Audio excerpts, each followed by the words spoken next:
Hey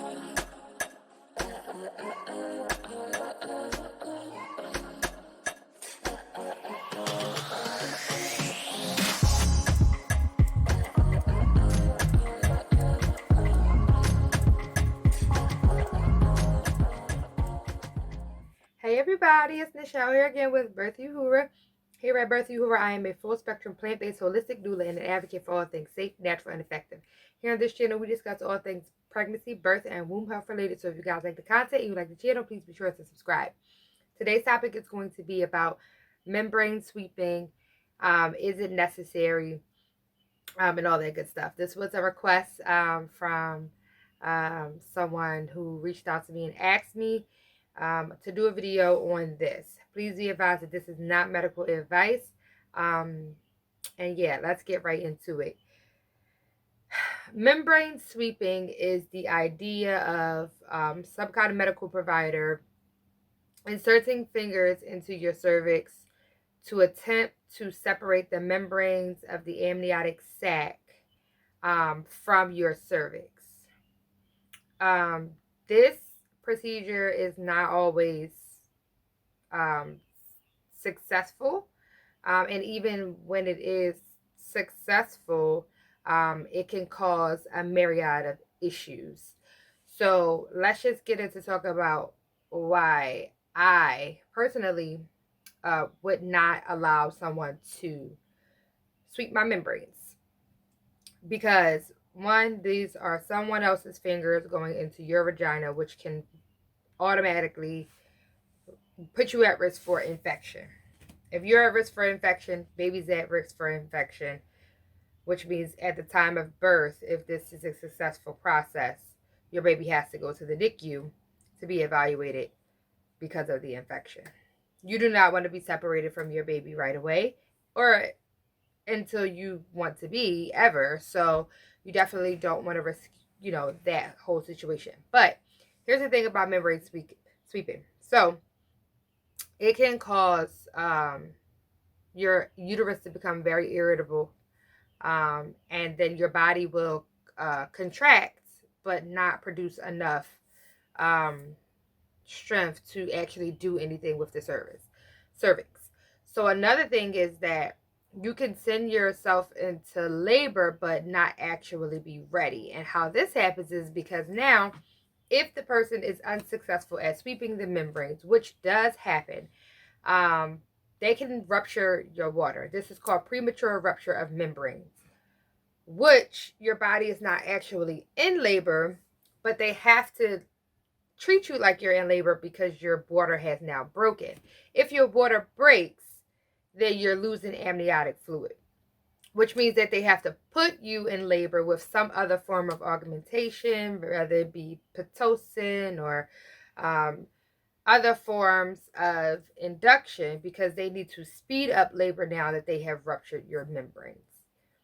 This, again, causes a waterfall of interventions.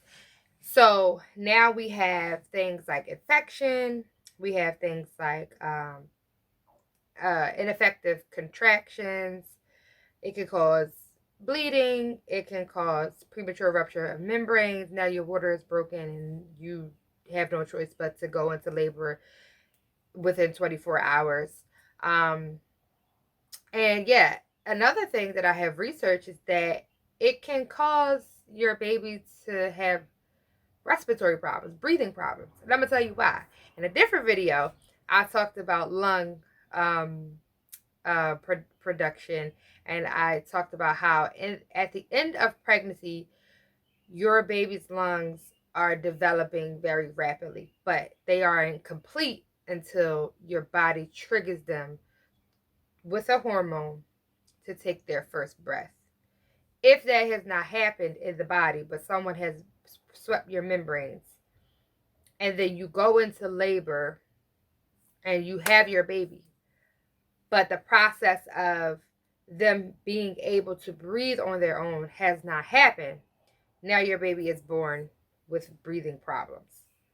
We don't want this. It is never necessary to sweep the membranes It's just never, it's never necessary to strip them, because there's so much risk involved with this.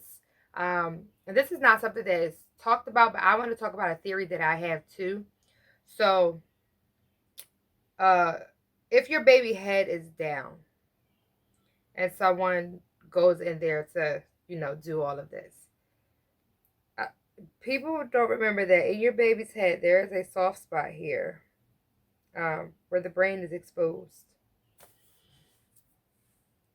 I'm not gonna say that this is something that has been proven or anything like that, but I just don't like the idea of someone pressing on my baby's head.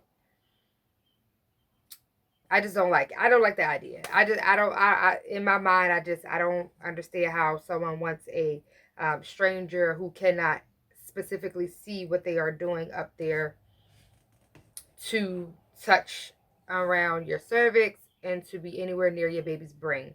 That's just my opinion. I don't like that idea. So I would say no to that. And the reasons that I hear that people give is like, it's like, oh, you're 39 weeks and you're not dilated at all. Do you want a membrane sweep? Oh, your due date is coming up and you're not dilated at all. So do you want a membrane sweep? Oh, you're tired and you're ready to have the baby. Oh, well, we could do a membrane sweep today, and we could, get things kickstarted and get things, going, and get you along so that you can have the baby soon. None of this stuff is, um, one, accurate. None of this stuff is necessary. And none of it is a medical emergency. There's no reason, because someone, even if you are 40 weeks on the date, it's no reason. Your body will tell you when you and baby are ready. Due dates are estimates. It is not ever exact. Ever. Ever, ever, ever. So it's really difficult to hear these stories, because the way they are, like the way these providers are explaining this concept of membrane sweeping or membrane stripping, is that, oh, it's just a quick process, and we could get you right out of here. And it just sounds like, oh, like there's no risk, and it's just, something that can maybe help me along, and all of these different things. And it's like, no, you have to be informed. You have to give consent too, because a lot of times people will go in and leave the hospital in so much pain after a cervical check, because that cervical check wasn't necessarily a cervical check. That cervical check was a check, but also a membrane sweep. And if you are not knowledgeable and you are not informed and you don't understand, then you can feel like, or you can leave it, you can leave the office unknowing that, not knowing that, that just happened to you. And now you're like, oh my God, after that check, I just feel so crampy, and I'm uncomfortable, and maybe you're bleeding, and you just don't know what's going on. So please, even if you are okay with cervical checks, even if you're going to allow your providers to do that, please be specific and say, yes, I consent to this cervical check, but I do not want you to sweep my membranes. That is important, because they feel like, some of them, not all of them, there's some great providers out there, but sometimes people with authority feel like they can go in, oh, well, since I'm in here, I can do this. And that's not the case. You have to get consent for each and every thing that happens to your body. You have to give permission. You need to know. You have a right to know. And yeah, that's just my take on it. I say no. I say wait for your body. And just, be patient.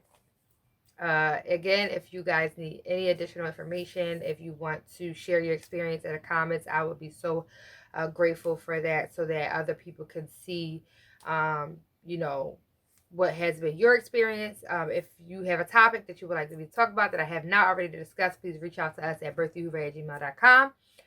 And yeah, I will see you guys for the next video. Thank you all again for coming and tuning in and sharing and liking and subscribing. And peace and pregnancy deaths.